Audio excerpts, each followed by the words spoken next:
Hello අයිබෝන් හැමෝටම. ඉතින් ඔයගොල්ලෝ හැමෝම හොඳින් පරිස්සමින් ඉන්නවා කියලා හිතනවා. මම අද කතා කරන්න හදන්නේ මට මේ දවස්වල කතා කරන්න පුළුවන් හොඳ ඉංජිනේරින් ටොපික් එකක් ගැන. ඉතින් අපි හැමෝම දන්නවා මේ දවස්වල අපි කතා කරන මේ ගං වතුර ව්‍යසනය. ඉතින් ඇත්තටම මේ ගං වතුර කියන්නේ 100%ම නැචරල්ද? නෑ.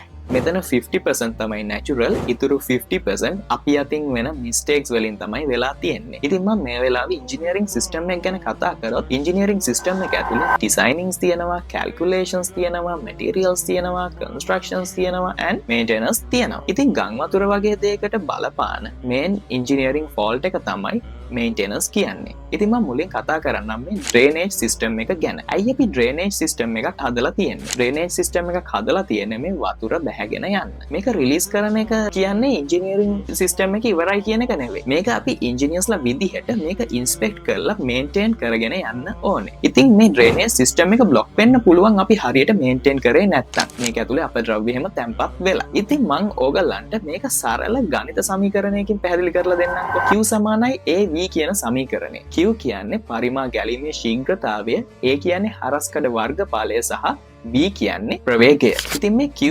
සමානයි A වැඩි කිරීම V කියන සමීකරණය දිහා බැලුවොත් අපිට තේරෙනවා මේ හරස්කඩ වර්ගඵලය අඩු වෙන්න පුළුවන් මේක ඇතුලේ අපද්‍රව්‍ය තැන්පත් වෙලා. එතකොට ඔයගලන්ට තේරෙනවා ඔටෝමැටිකලි මේකේ පරිමා ගැලීමේ ශීඝ්‍රතාවය අඩු වෙනවා. ඊට පස්සේ මොකද වෙන්නේ? වතුර ගලාගෙන යන්න බැරුව මේ වතුර එළියට ඇවිල්ලා වතුර ගලාගෙන යන්න ඒ වෙන වෙන මාර්ග හොයාගෙන යන්න පටන් ගන්නවා. එතකොට අපේ වතුවලට මහා මාර්ගවලට මේ වතුර එන්න පටන් ගන්නවා. ඊට පස්සේ මම කතා කරන්නම් මේ පාරවල් කැඩිලා කියන එක.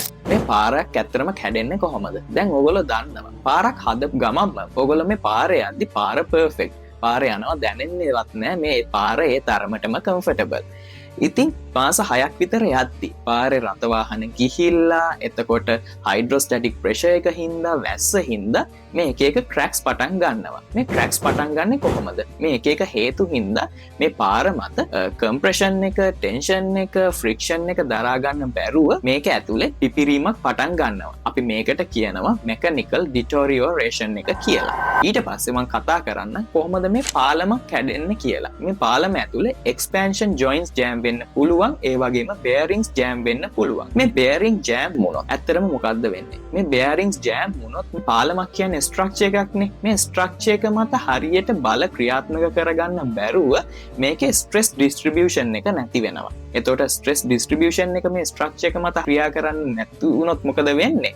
මේ ස්ට්‍රක්චර් එක කලප්ස් වෙනවා. ඒ කියන්නේ මේ පාලම කලප්ස් වෙනවා. පාලම කඩාගෙන වැටෙනවා. ඉතින් අපි ඉංජිනියර්ස්ලා විදිහට අපේ වගකීමක් තියෙනවා. අපි මොකක් හරි අපි නිර්මාණයක් කරද්දී අපි ඒක ඩිසයින් කරලා ඒක අපි හොඳ මැටීරියල්ස් දාලා අපි ඒක කන්ස්ට්‍රක්ට් කරලා ඒක රිලීස් කරන එක නෙවෙයි අපේ රෙස්පොන්සිබිලිටි එක. ඊට වඩා රෙස්පොන්සිබිලිටි එකක් තියෙනවා මේක හරියට මේන්ටේන් කරගෙන යන එක. ඒක නිසා මේ ඉංජිනේරින් සිස්ටම් එකක් ෆේල් වෙන්න මේකේ ස්ට්‍රක්චර් එකේවත් මේකේ කන්ස්ට්‍රක්ෂන් ෆෝල්ස් වත් නෙවෙයි බලපාන්නේ මේන්ටෙනන්ස් ෆෝල්ස්.